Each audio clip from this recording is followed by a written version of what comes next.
वो अपने हाथ बढ़ाकर किंग कोबरा को पकड़कर कहती है, अब तेरा खेल खत्म। तूने मीनू कौवा के और बहुत मासूम पक्षियों के अंडे खाए हैं। आज तुझे मायापुर के घने जंगल में एक पेड़ पर मीनू कौवा अपने घोंसले में 3 अंडे दिए थे। आज मैं बहुत खुश हूँ। मैंने 3 अंडे दिए हैं। बहुत जल्द मेरे अंडे से बच्चे बाहर आएंगे। उसी समय पेड़ के नीचे से एक किंग कोबरा मीनू कौवा से कहता है, मीनू कौवा, 2 दिन से देख रहा हूँ तुम तो अपना घोंसला छोड़ के कहीं जा ही नहीं रही हो। क्या तुम अपने घोंसले में किसी का सोने की गहना तो चुरा के नहीं लाए? अरे नहीं किंग कोबरा, मैंने कोई गहना नहीं चुराया। मैंने तो 3 अरे नहीं, अगर मैंने इसे अपने अंडों के बारे में बताया तो ना जाने ये किंग कोबरा क्या करेगा।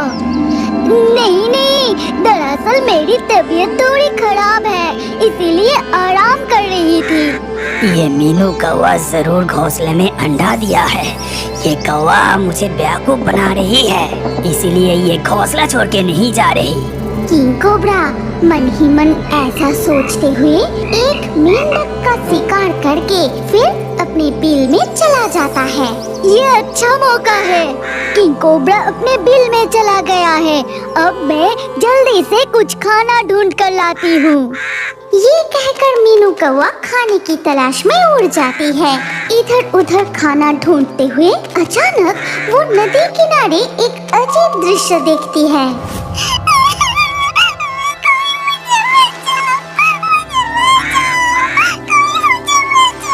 मीनू कौवा नदी किनारे जलपरी कन्या के पास जाकर कहती है, तुम कौन हो और इस तरह से रो क्यों रहे हो? मैं जलपरी की कन्या हूँ। खेलते खेलते यहाँ तक आ गई हूँ। फिर अचानक इस कांटे में फंस गई। मैं अपने माँ के पास जाना चाहती हूँ। कृपया मुझे मुक्त कर दो। मुझे बहुत दर्द हो रहा है।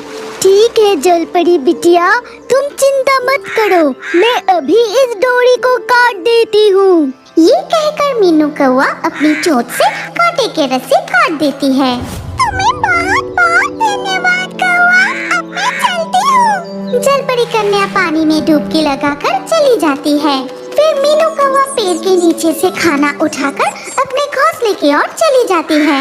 आज बहुत देर हो गई। इतने देर तक अंडों को अकेला नहीं छोड़ना चाहिए था। मुझे जल्दी लौटना होगा। मीनू कौवा घोंसले के पास पहुंचते ही वो देखती है कि वो किंग कोबरा अपने बिल में फिर से घुस रहा है। फिर मीनू कौवा अपने घोंसले में जाकर देखा कि एक अंडे गायब है।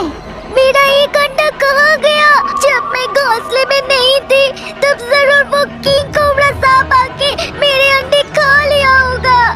फिर मीनू कौवा उड़कर किंग कोबरा के बिल के पास जाकर कहती है, किंग कोबरा तुम जल्दी बाहर आओ। कौवा की आवाज सुनकर किंग कोबरा बाहर आता है। क्या हुआ? तुम इतना चिल्ला क्यों रही हो? तुम्हें पता नहीं कि मैं बिल में सो रहा था?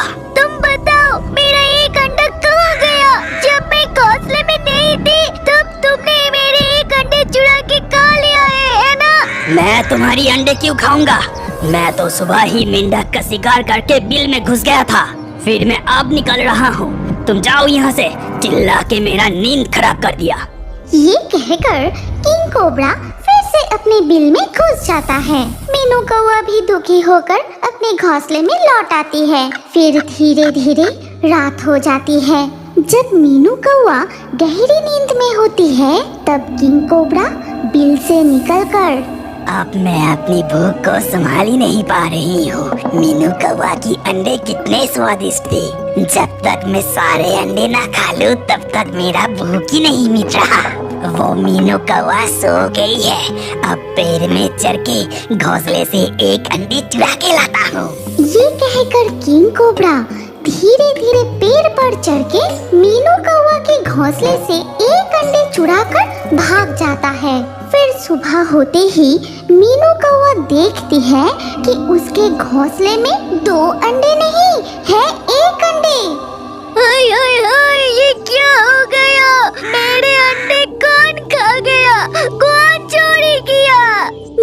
कौवा को रोते देख एक टूनी चिड़िया उसके पास आती है। फिर पूरी घटना सुनने के बाद टूनी चिड़िया कहती है, मेरा पूरा यकीन है कि वो किंग कोबरा सांप ही तुम्हारे 2 अंडे खाया है। वो सांप मेरा भी सारे अंडे खा गया था। अब मैं क्या करूं? अपने आखिरी अंडे को उस किंग कोबरा सांप से कैसे बचाऊं? मुझे पता है कि कौन इस सांप को सबक सिखा सकता है। चलो मेरे साथ।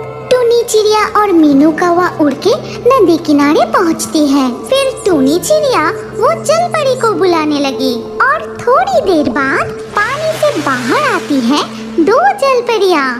जलपरी मणिमाला, मीनू कौवा को तुम्हारी मदद की जरूरत है। एक सांप उसका अंडा खा लिया है। तभी जलपरी कन्या नीनी मीनू कौवा को पहचान लेती है और अपनी माँ से कहती है,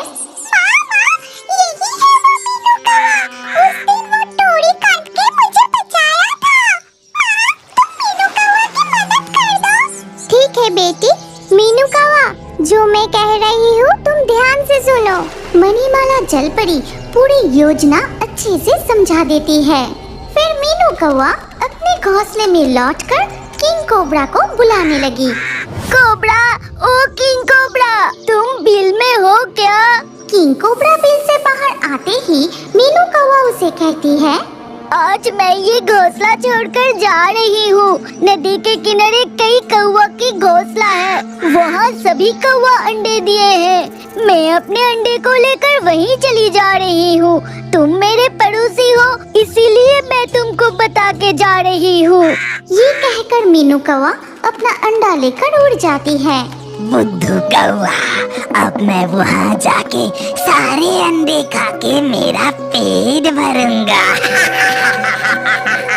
किंग कोबरा भी उस नदी किनारे जाता है और देखता है वहाँ एक भी कौवा की घोंसला नहीं है। वो मीनू कौवा मुझे बुद्धू बनाया, अब मैं उसे जिंदा निकाल जाऊंगा। ठीक उसी वक्त पानी से बाहर आती है मणिमाला जलपरी और वो अपने हाथ बढ़ाकर किंग कोबरा को पकड़कर कहती है, अब तेरा खेल खत्म। तूने मीनू कौवा के और बहुत मासूम पक्षियों के अंडे खाए हैं। आज तुझे छोड़ दे मुझे, नहीं तो अपना जहरीली डंक से तुझे खत्म कर दूंगी। छोड़ दे। अच्छा, ऐसा क्या? तेरा हिम्मत कैसे हुआ? ये कहकर मणिमाला जलपरी अपने तेज दांतों से किंग कोबरा को काटकर 2 टुकड़े कर देती है। फिर नदी के पानी में बहा देती है। तुम्हें बहुत बहुत धन्यवाद मणिमाला जलपरी, अब मैं निश्चिंत हूँ। तुम्हें पता है इस जंगल में ऐसा ही एक शैतान बाज था, वो भी पक्षियों के अंडे खा लेता था। तुम सुनना चाहोगे? मैं वो बाज की कहानी बताती हूँ, सुनो। सारस की बात खत्म होते ही किंग कोबरा पीछे से आकर डस लेती है चील को और तुरंत ही चील मर जाता है और वो हो जाता है किंग कोबरा की उस दिन के लिए नाश्ता। एक पेड़ पे एक गौरैया के बहुत सारे बच्चे हुए थे। वो अपने बच्चों को बहुत प्यार करता था क्योंकि उसके बच्चा तो बहुत छोटी थी। बच्चे को छोड़कर ना जाने के लिए बच्चे अंडे से निकलने से पहले ही वो बहुत सारी खाना लाकर रखे थे, लेकिन इसके बाद भी खाना खत्म होने वाली थी। तभी वो मन ही मन सोची, अब तो मुझे खाना ढूंढने जाना ही पड़ेगा।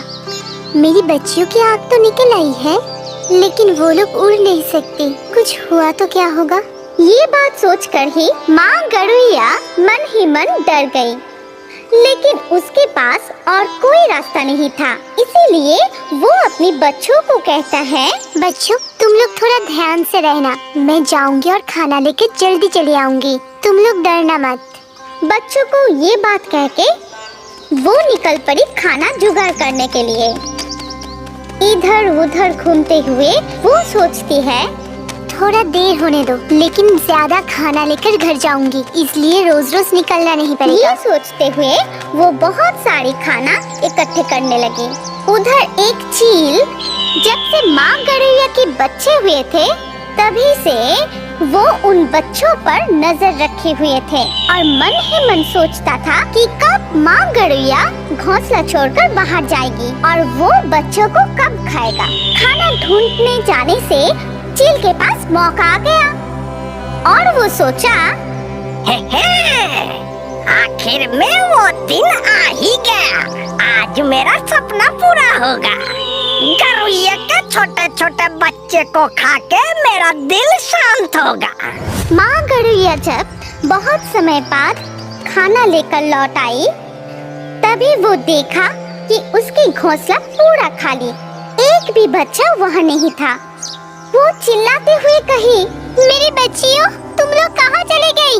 तुम लोग तो बहुत छोटे हो, कौन ले गई? कहाँ पर ले गई? तभी वो पेड़ पे बैठे हुए चील को देखती है और वो चील से कहती है, ओह, तुमने मेरी बच्चियों को खा लिया। ऐसा काम तुमने कैसे किया? वो लोग तो बहुत छोटे हैं। अरे चुप कर, ज्यादा पचर पचर मत कर। तेरे बच्चे लोग अभी तक ठीक ही है, लेकिन तू अगर मेरा बात नहीं सुना तो मैं तेरे बच्चों को खा जाऊंगा। कहाँ पर है मेरे बच्चे लोग? वो लोग ठीक है ना? मैं तुम्हें यकीन कर रही हूँ। क्या करना पड़ेगा मुझे? बच्चे लोग मेरे पास ही है। अच्छा ही है, अगर तू मुझे रोज खाना लाके देगी तभी वो लोग ठीक रहेंगे। मैं खाना कैसे लाऊंगी? मैं तो छोटी पंछी हूँ, तुम्हारी जैसी बड़ी पक्षी की खाना कैसे इकट्ठा करूंगी? वो सब मुझे नहीं पता। अगर बच्चों को जिंदा रखना चाहती है तो मैं जो जो कह रहा हूँ वो कर। ये कह के चील वहाँ से उड़ जाता है और बेचारी माँ गरुड़िया बहुत दुखी होकर घोंसले में बैठकर सोचने लगी, हे भगवान, क्या हुआ? मेरे बच्चों को तुम रक्षा करो। मुझे जैसे भी हो उस चील के लिए खाना जुगाड़ करना ही पड़ेगा। मैं करूँगी। अगले दिन से गरुड़िया चील की खाना ढूंढने के लिए निकल पड़ती है। पूरा दिन इधर उधर घूम के जो खाना मिलती है वही चील के लिए ले आती है। पूरा दिन मेहनत करने के बाद खाना ढूंढ के रात को गरुड़िया अपनी घोंसले में जाकर सो जाती है। ऐसे ही कुछ दिन बीत जाते हैं, लेकिन वो अपने बच्चों से नहीं मिल पाती है। फिर वो परेशान होकर सोचने लगी, कितना दिन गुजर गई, कितने दिनों तक मैं अपने बच्चे को नहीं देखा। आज जब चील के लिए खाना ले जाऊंगी, सिर्फ एक बार उन्हें दिखाने के लिए कहूंगी। जैसे सोच वैसे ही काम। जब वो चील के लिए खाना लेकर वहाँ पहुँची, तब वो चील से बोली, बहुत दिन हो गया, तुम्हारे कहने पर मैं तुम्हारे लिए खाना ले आ रही हूँ। जितना कर सकती हूँ, अब एक बार मुझे मेरी बच्चियों को दिखा दो। इतना बात तुझे कौन कहने के लिए बोला है? जो कर रहा है वैसे ही करता जा, नहीं तो तेरे बच्चों को खा जाऊंगा, याद रखना। लेकिन मैंने तो कुछ नहीं मांगा, सिर्फ एक बार मेरी बच्चियों को देखना चाहती हूँ। तुम मेरा ये ख्वाहिश पूरी नहीं करोगी? तेरा बच्चे लोग सब ठीक है क्या? ये काफी नहीं है? अभी भी देखने का टाइम नहीं आया। जैसा काम कर रहा है करता जा, तब जाके बच्चों को देख पाएगा। तब तक वो मेरे पास ठीक ठाक रहेगा। जा निकल, आराम से मुझे खाने दे। चील के बात सुनकर गरुड़िया वहाँ से चली गई। आंखों में आंसू लिए गरुड़िया जाके नदी के किनारे बैठी और बोली, क्या पता इस जीवन में मैं मेरी बच्चियों को देख सकूंगी क्या? मैं क्या करूं? मैं तो कुछ भी नहीं कर सकता। ये कहती रही और रोती रही। अचानक एक सारस वहाँ आई और उससे पूछी, क्या हुआ गरुड़िया, तुम काहे रो रही हो? क्या मैं तुम्हारा कुछ मदद कर सकता हूँ? मैं जो मुसीबत में हूँ उसमें से कोई भी मुझे निकाल नहीं सकती। अरे फिर भी बोलो ना, अगर कुछ कर सकता हूँ तो। क्या पता अगर बोल दो तो तुम्हारा मन थोड़ा हल्का होगा। सारस की बातें सुनकर गरुड़िया की आंखों में आंसू आ गई। उसके बाद वो सारस को सारी बात बताई। गरुड़िया की बातें सुनकर सारस चौंक गई। अरे बाप रे, तुम्हारे साथ तो धोखा हुआ है। तुम्हारे बच्चे को वो कितने दिन पहले ना जाने खा चुका है। मैं भी तो उस चील के पास ऐसे ही धोखा खाया था। मेरे बच्चे को भी वो खा गया था। तब मैं मन से इतना दुखी हो गया था, कुछ नहीं कर सका था। मन उदास करके यहाँ से चला गया था। लेकिन तुम्हारा बात से इतना तो पता चला, वो चील अभी तक नहीं सुधरा, वैसा ही है। सारस की बातें सुनकर गौरैया और भी रोने लगी। तभी सारस उसको हिम्मत रखने के लिए कहता है और कहता है, तुम उदास मत हो, मैं तुम्हारे साथ हूँ। प्रतिशोध तो हमें लेना पड़ेगा, और वैसे भी वो चील किसी और का कोई नुकसान न कर सके, वो भी देखना पड़ेगा। तुम सिर्फ कहो क्या करना पड़ेगा मुझे। तुम मुझे जो बोलोगे मैं वही करूँगी। तुम सिर्फ मुझे बताओ मैं क्या करूँगी। हम लोग किंग कोबरा के पास जाएंगे। पता है वो बहुत खतरनाक है। हम लोगों के पास कोई और रास्ता नहीं है, हम लोगों को ये करना पड़ेगा। तो फिर अभी चलो दोस्त, मैं और नहीं सहन कर सकती। मेरी बच्चियों को कितना दर्द हुआ होगा, मुझे प्रतिशोध लेना ही पड़ेगा। वो लोग आपस में सारी बातें करके किंग कोबरा के पास जाके पहुँची। किंग कोबरा तभी अपनी गुफा पर आराम कर रहे थे। सारस ने हिम्मत जुटाकर उसे बुलाया। किंग कोबरा, अरे ओ किंग कोबरा, तुम्हारे मदद की हमें बहुत जरूरत है। मदद करो हम लोगों को, बहुत मुसीबत में पड़कर तुम्हारे पास आए हैं। तुम्हारे पास आने से कोई जिंदा नहीं बचता जान के भी आए हैं, क्योंकि हमारे पास कोई और रास्ता नहीं। तुम हमें बचा लो। क्या हुआ है? ऐसा कौन सा मुसीबत आया है कि तुम लोग जिंदगी हाथ में लेके हमारे पास आए हो? हमें सब कुछ बताओ, अगर संभव है तो हम तुम्हें जरूर मदद करेंगे। तभी सारस सब खुलकर बताया। गौरैया भी रोते हुए मदद मांगी। सारस और गौरैया की सारी बातें सुनकर किंग कोबरा को भी दया आ गई और वो कहता है, हमारे इलाके में रह के उस चील का इतना हिम्मत, वो मासूम पंछियों को इतना परेशान कर रहा है, मैं उसको सजा दिलाऊंगा।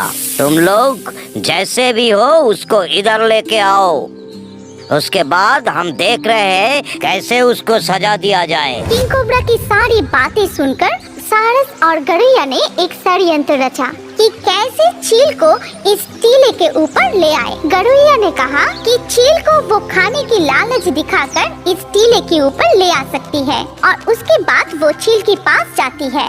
क्या हुआ? इतना देर कैसे हो गया? खाना कहाँ है? अपने बच्चों को बचाना नहीं चाहती है क्या? नहीं नहीं चाहिए, खाना लाई हूँ। आज बहुत सारा खाना मिला है इसलिए ला नहीं सका। मैं तो छोटी पक्षी हूँ ना, इसीलिए।